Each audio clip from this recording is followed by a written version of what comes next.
Thank you very much for coming, everyone. It's also nice to see familiar faces as well. I will talk about something I think is quite exciting. It's something quite dear to me, a testament of the work that we've done within H2O. Just a few things about me. I work as a data scientist for H2O. H2O primarily creates software for predictive analytics. And my title is quite interesting. It says competitive data scientist, because I try to make certain that whatever we build is as predictive as possible, gives the best competitive results possible. I've done my PhD on sample methods at UCL.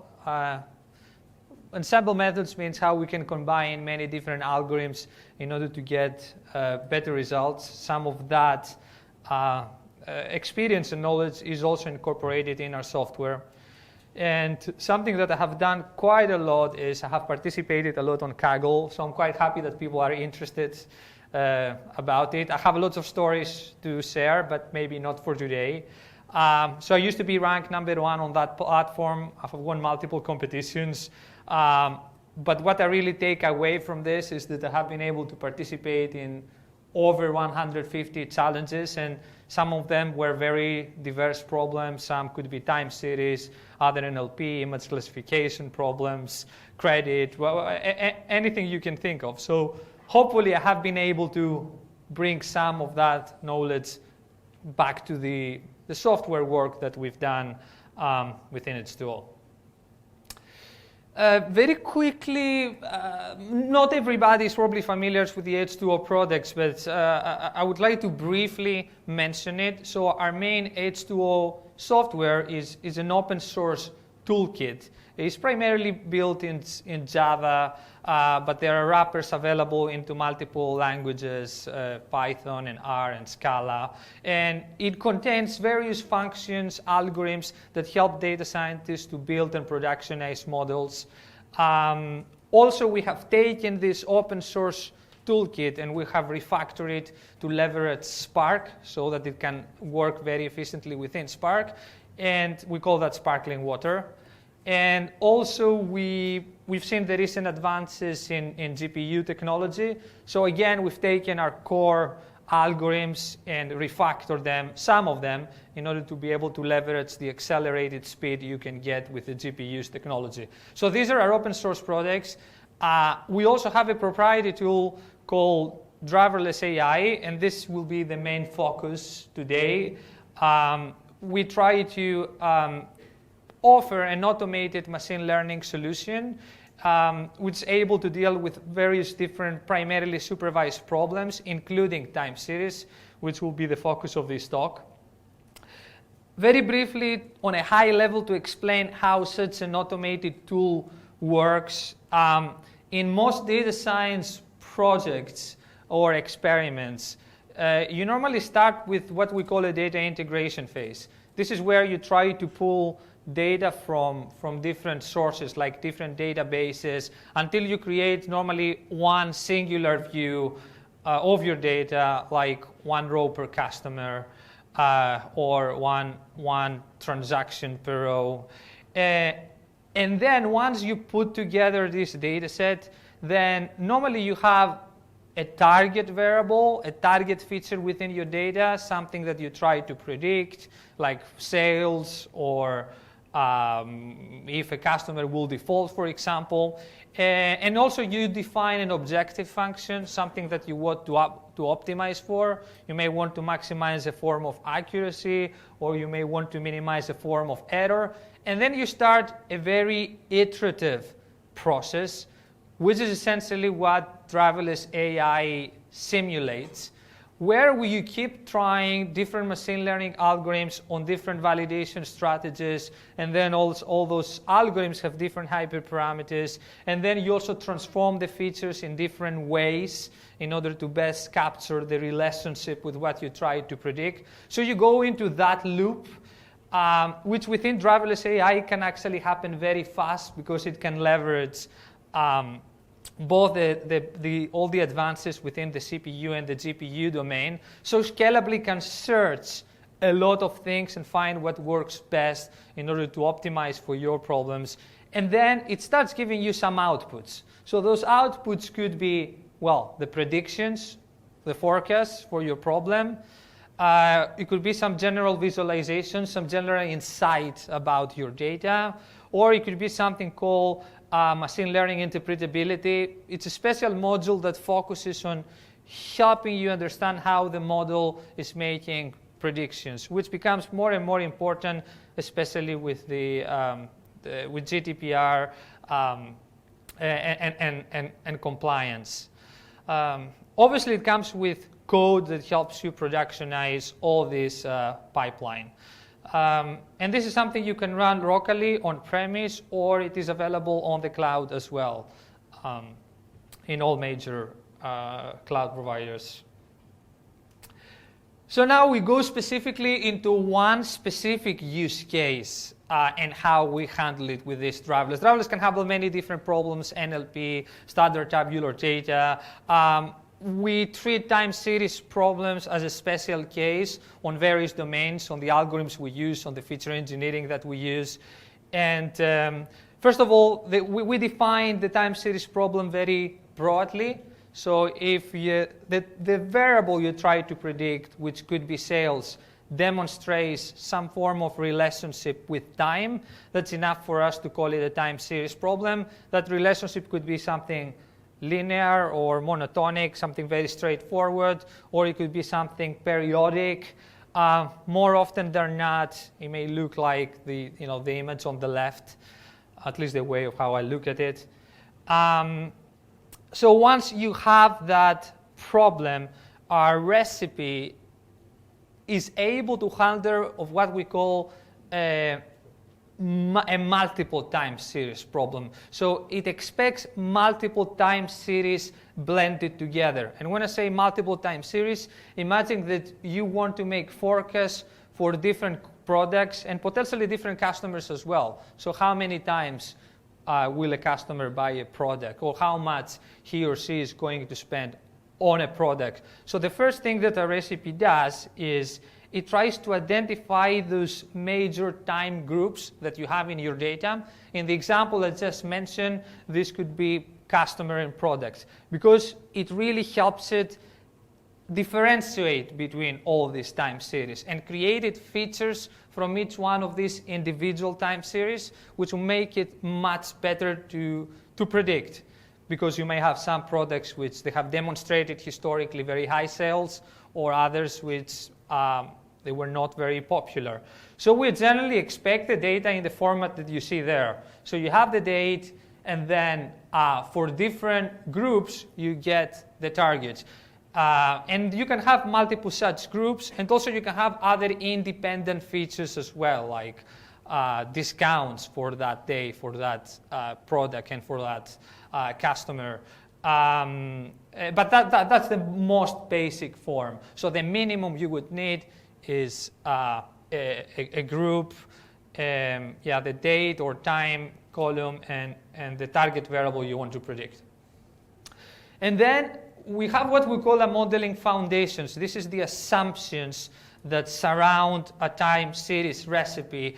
A lot of the decisions we made are based on the assumptions I'm going to display on this screen. We assume that the training dataset spans over a certain number of time units. And when I say time units, this could be months, this could be days, could be years, seconds, it doesn't matter. Let's say for the sake of these presentations, we're talking about months. So you have a training dataset that spans over 9 months, and then you have the period that you want to make predictions for. We call that the forecast horizon. And we also allow for something which is called the gap.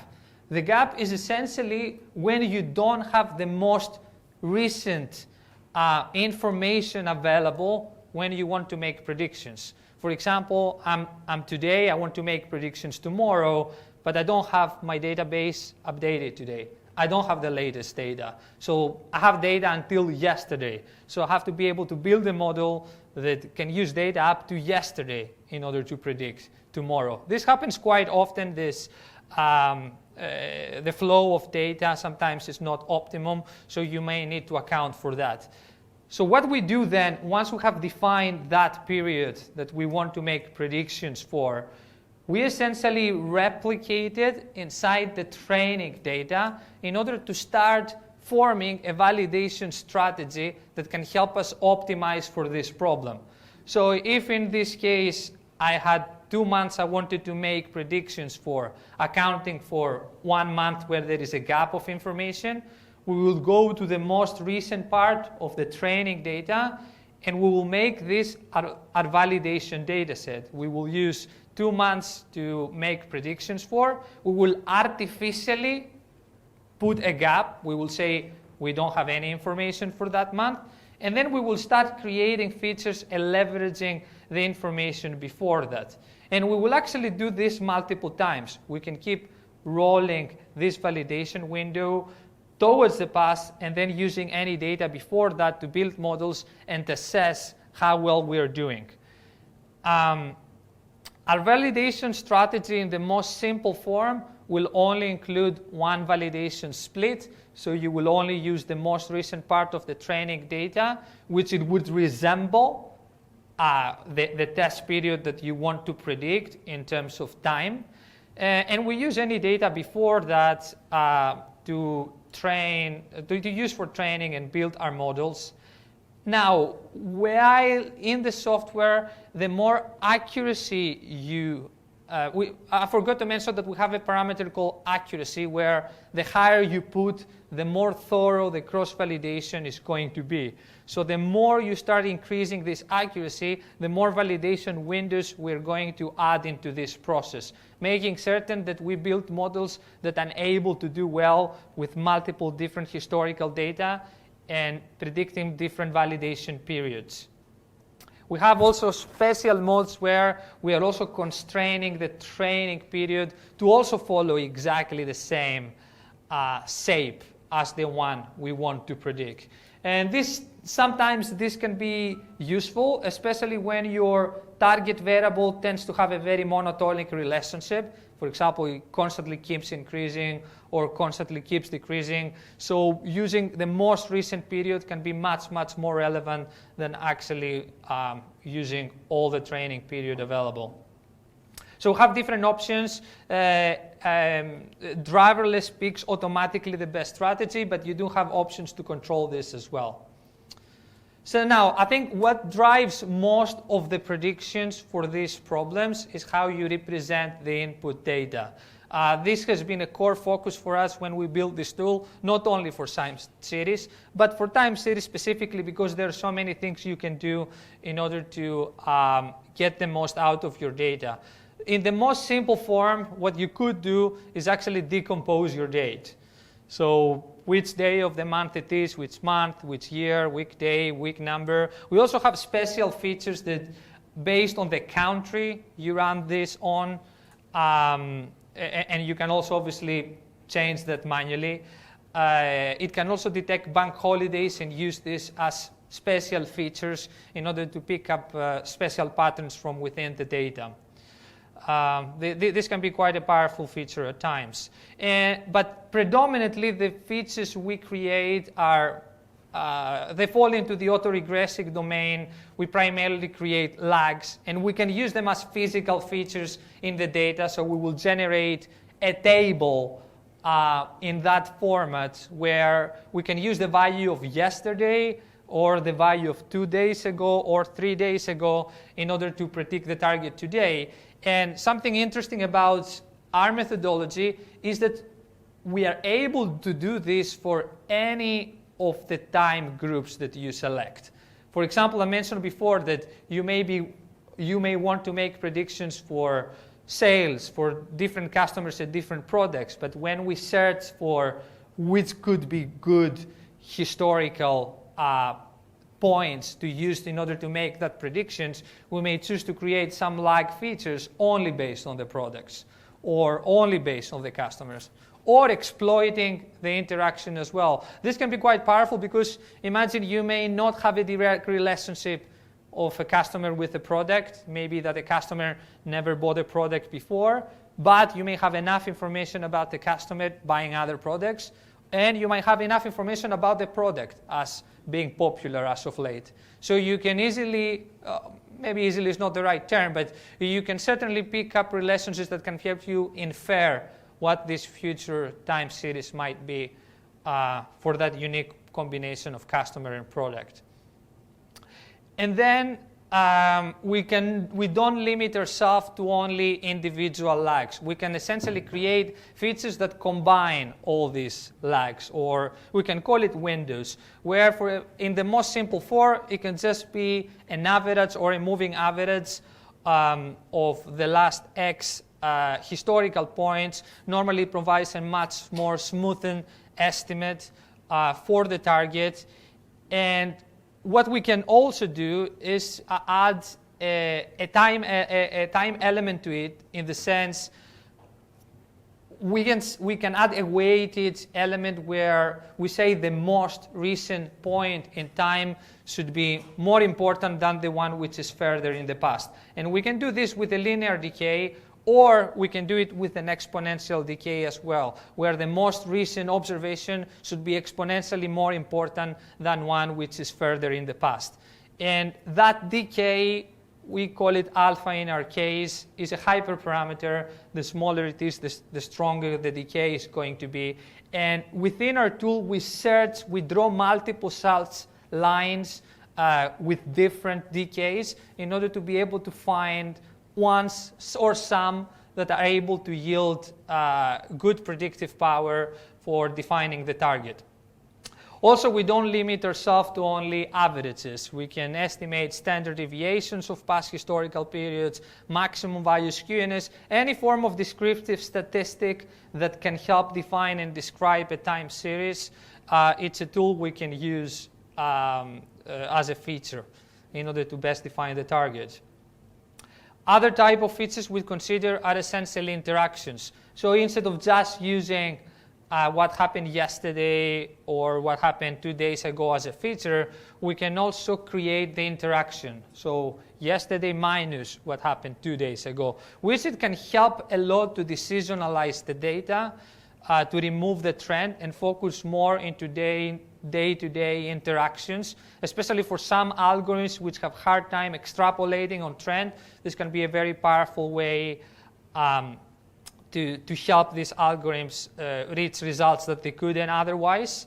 And you can express this differentiation with many ways. For example, it doesn't need to be a subtraction. It can be a division so that it shows a rate of change of the past values over time, and you can also combine multiple such differentiations to create moving averages of differentiations. Other form of features we consider internally are trends. We can physically just run a linear regression where the only input is time, with trying to predict the historical points, and we can use the slope of that regression or just the Pearson correlation as a feature in order to understand the tendency and the strength of that time series to go up or down. Other type of transformations we consider are primarily focused on the target variable.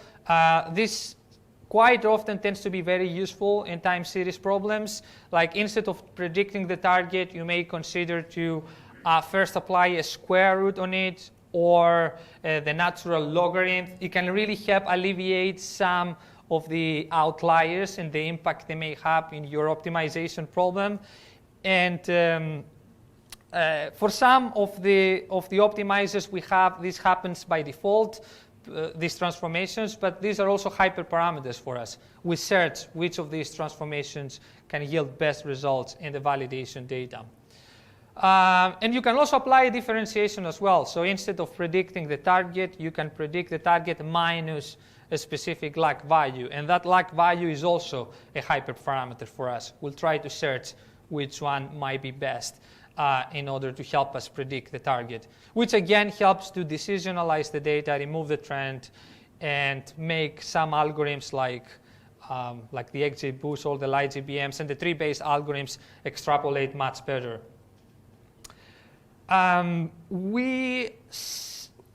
Something that I didn't mention is that when we try to find the best lag sizes. When we create our features, we may create features with completely different combinations of historical points. So we may create some moving averages which are focused on what happened more recently, let's say lag of days 1, 2, and 3.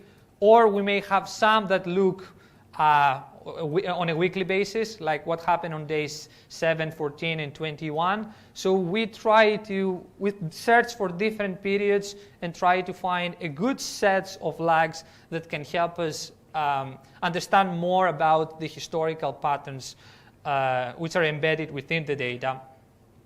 We create this potential set of lag sizes with some heuristics, and we also use rankings based on autocorrelations in order to find some of the most important ones. But we also have some predefined intervals based on the frequency of your data, whether they are daily or weekly, which we have found that they can work well empirically. For example, of daily data, we may look bi-weekly or just on a weekly basis, different sets for weekly data. We add different forms of regularizations. I guess the most important one that we do, which is quite impactful for time series, is we have introduced dropouts, not dropouts as in neural networks, but if we see that, for example, lag 1, when we see the validation data, may not be available all the time. It may be that it is available 50% of the time.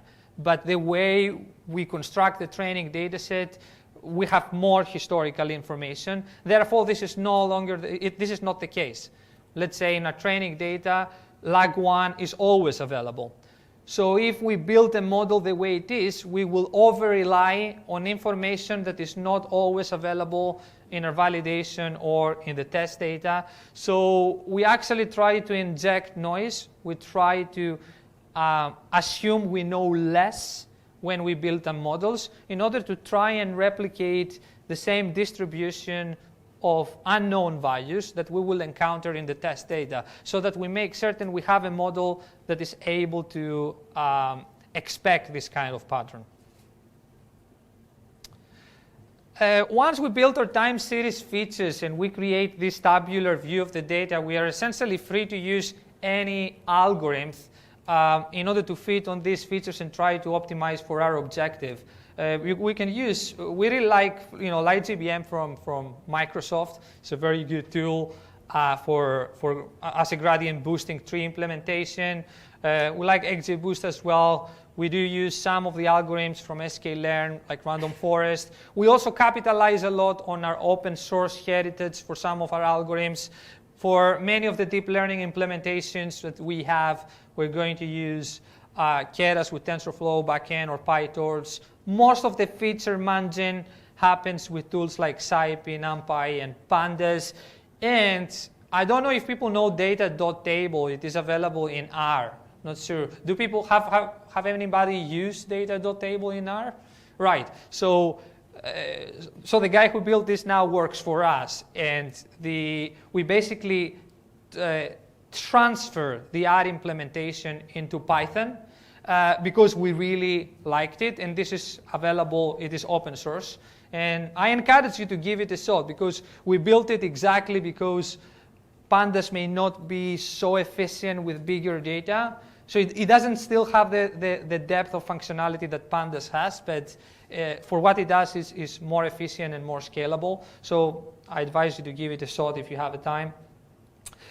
So I mentioned different algorithms. Obviously, these algorithms have different hyperparameters and a very big set of potential features that you could generate from your time series data. Theoretically, the set of combinations you may use is infinite. So we try to come up with an approach, with an evolutionary approach of trying to converge to some good results. And I would like to go through what happens inside a driverless AI iteration, which I'll show you also live later on. But consider you have a data set in this format. So you have a date, then you have two what we call time groups. X2 and X4, which are customer and product. Then you have the target variable Y, which it will be, I don't know, sales or counts, whatever you want it to be. You may have some independent features as well, like price or amount of discount.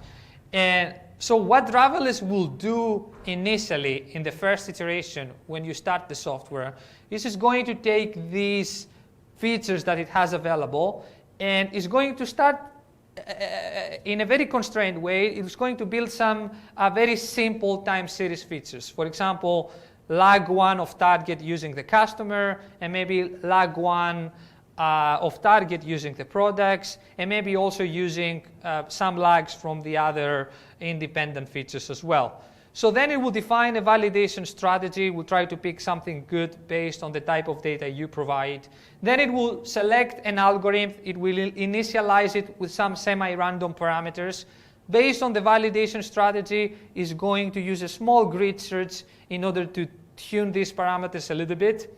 And then it's going to use you an X percentage of accuracy based on your validation data. And this will also come back with a ranking showing which are the most important features so far.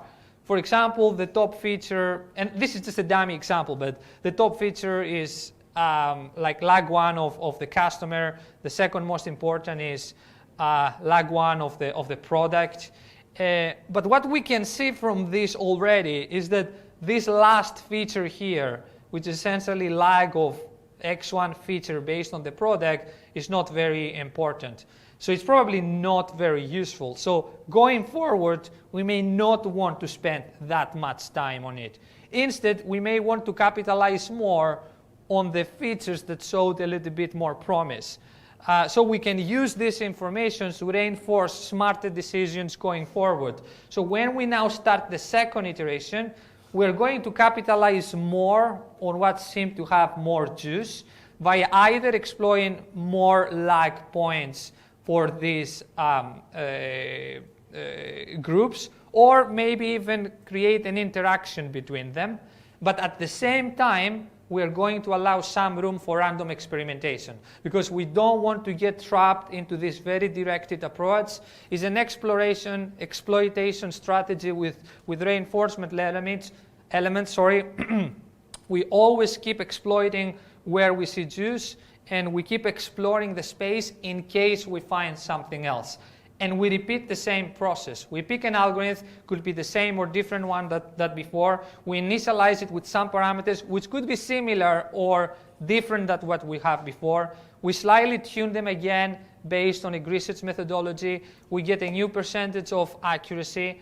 And this will come back with a new ranking based on the new features. And what I want to say is that this ranking doesn't only include the features. It includes every algorithm we try. It includes every set of hyperparameters we try. So slowly we start building a dictionary of what has worked so far. So when we keep optimizing for more iterations, we keep making more informative and better decisions as which approach to take, which features to create, which algorithms to pick, which hyperparameters seems to be working better. So this is how we blend the whole thing together. I think that now might be a good time to show the software. So this is the main screen of the software. You can import different data sets with different methods. In this case, I have already uploaded some datasets that come from Walmart.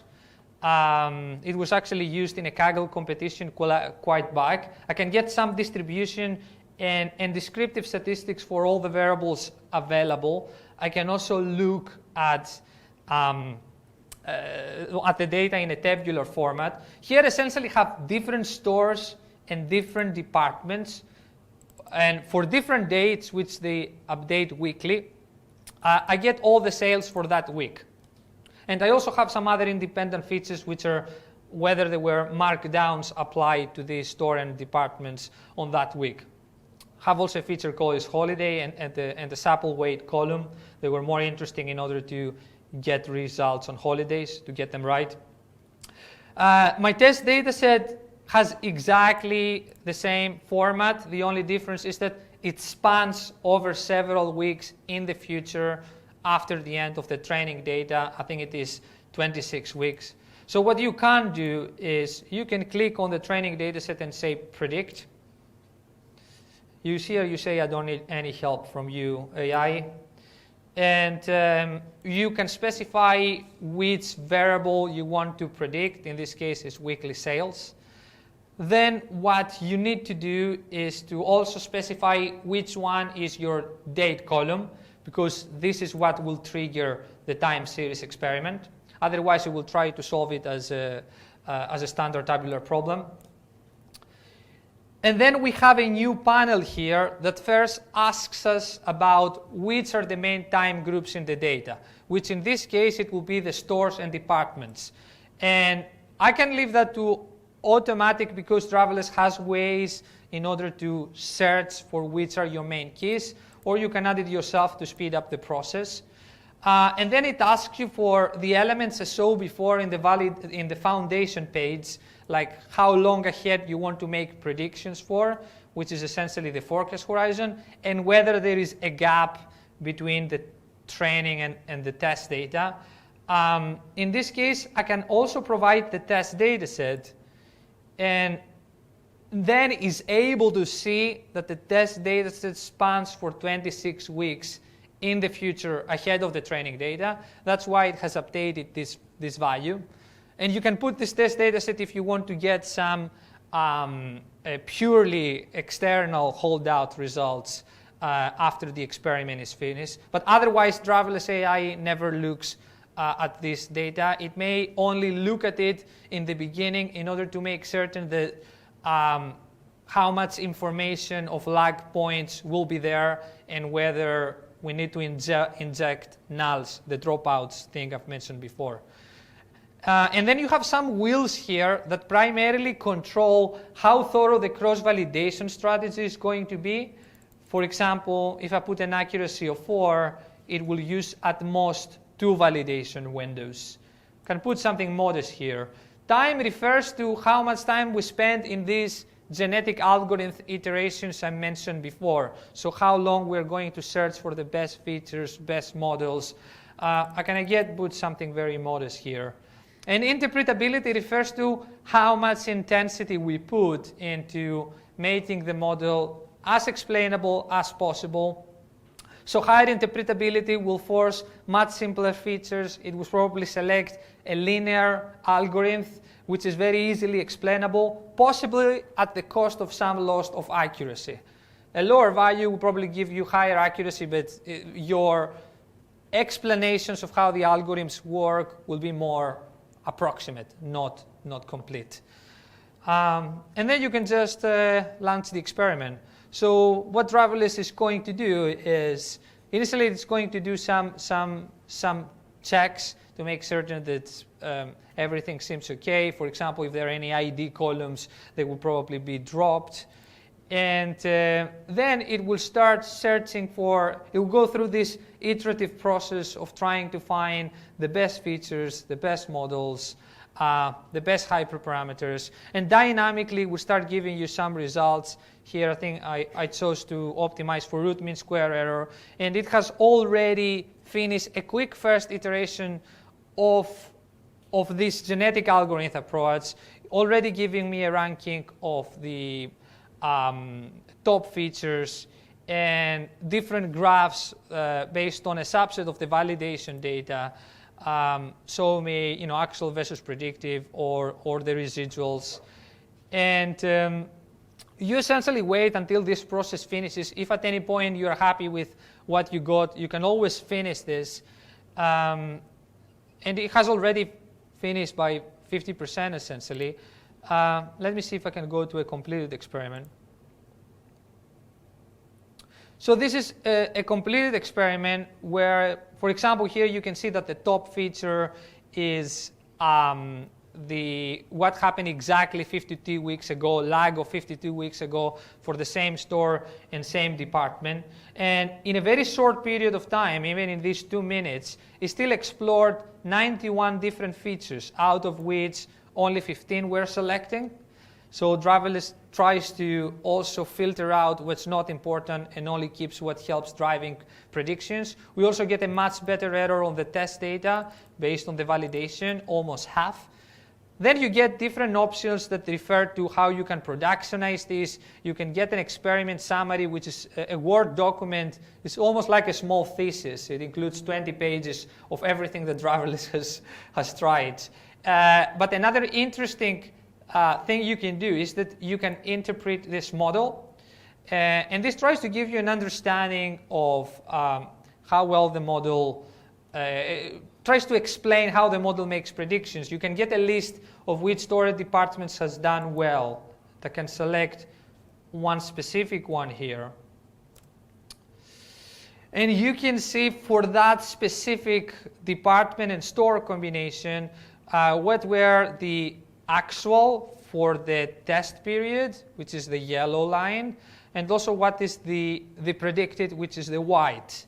So you can see here, even within 2 minutes, it has done quite a good job in being able to understand the pattern, but it's also a pattern which is very related. You can see this peak here, which basically repeats every 52 weeks.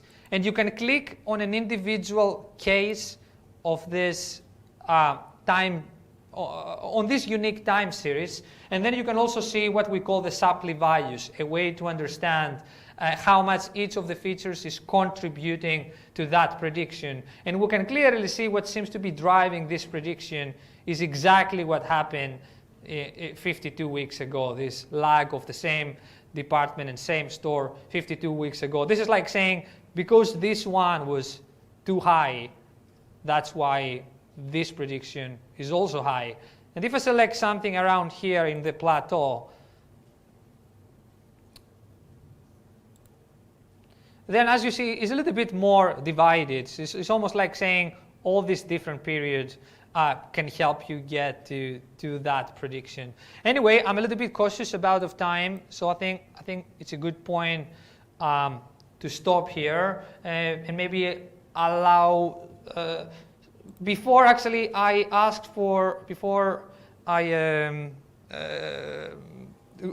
go to the questions, I should mention that we have an exciting new feature where now you can also bring your own code into Driverless AI. I think it's quite exciting because we still believe that obviously an automated tool can really accelerate experimentation and help you get better results. But at the end of the day, we still see this as an enhancement tool for the data scientists, like giving you some extra powers. We are confident we can get much better results with your help by being able to bring your own code. So we have open source a repository, and you are free to add your own codes as well. We invite you to do so. Where we include different transformers, different models, different scores and objective functions, which they follow a scikit-learn type of format. And you can include this into driverless in order to help drive predictions even further. So it's super easy to include your own code, and this will be evaluated within the same genetic algorithm that evaluates everything else. It's an exciting new feature. I'm cautious about the time. Originally, I wanted to show some examples, but I think I'll just skip that for now. Happy to take any questions at this point, but in any case, thank you for your patience.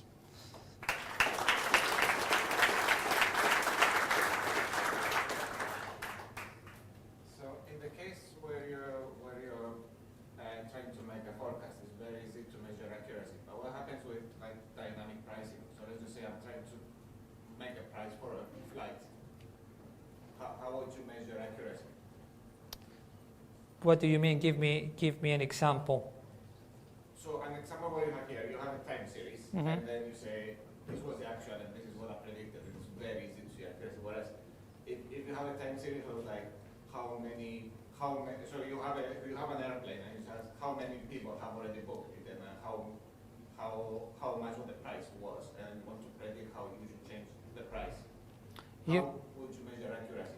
So you mean measure accuracy as a change of? So you predict that my price for this flight is 100, and you should make it 200 because people are going to buy it. That's an interesting.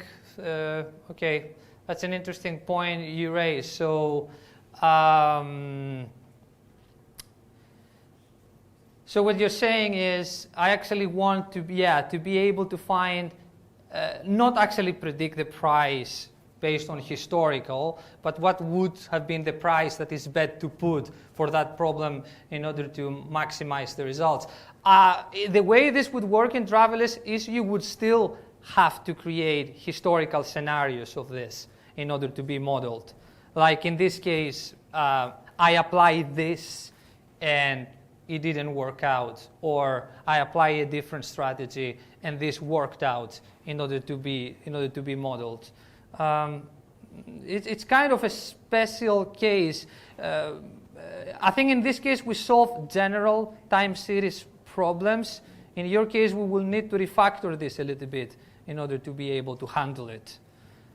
Maybe also we can discuss later on about this. It's because it's a special use case. Yeah. Go, Piers. So, great talk, Maris. I guess in my experience with time series, things like XGBoost often work. Yeah. Have you had success with RNN, LSTM type deep learning models? Well, we have much success, although LSTM is not still in the software. It is in the pipeline, but it's definitely something that we've seen a lot of success, and we are adding it. We have also added other tools as well, like profits and different ARIMA implementations, but we are adding not only LSTM, another form as well called wavelet, which is also good for time series implementations. This will also be in the software in the future release. Yeah. Yeah.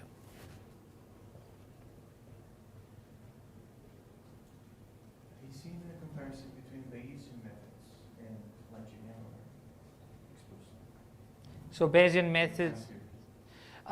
We haven't experimented too much with Bayesian methods. Like, for example, we've tried BART implementations instead of, for example, gradient boosting approaches, and we've seen to work similarly.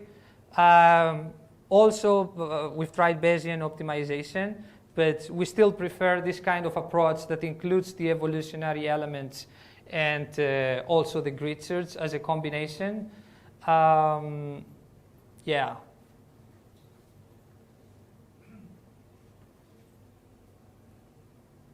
So I'm a newbie when it comes to data science, so maybe I'm missing something obvious, but how do you avoid overfitting with this hyperparameter search? Obviously, we rely a lot on our validation strategy, and I mentioned because obviously the more Rayleigh windows you include in this process, the more robust the hyperparameter optimization is going to be, because you essentially compare it and get many validation windows.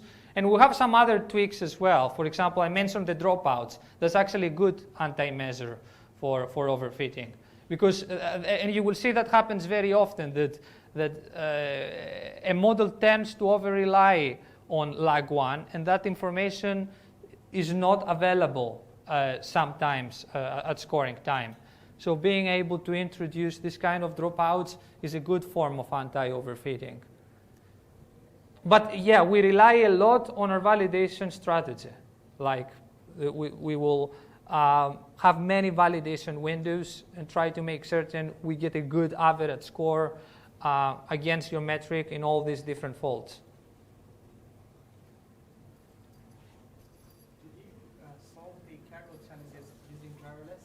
No, this Walmart, no, because there was no driverless back then.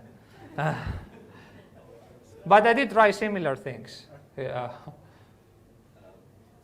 Did you get a chance to experiment with non-stationary time series? Yeah. What was the outcome of that? I think the thing with the non-stationary, if generally the data is very monotonic, for example, they tend to increase or decrease a lot. This is where we see obviously linear models getting much better. We've seen both problems. Like we have both a good mix of data with a lot of periodic elements and data with like monotonic relationships. And yeah, I mean, the same strategy tends to work quite well. What I've seen a bit different is you might need to switch your validation strategy a little bit.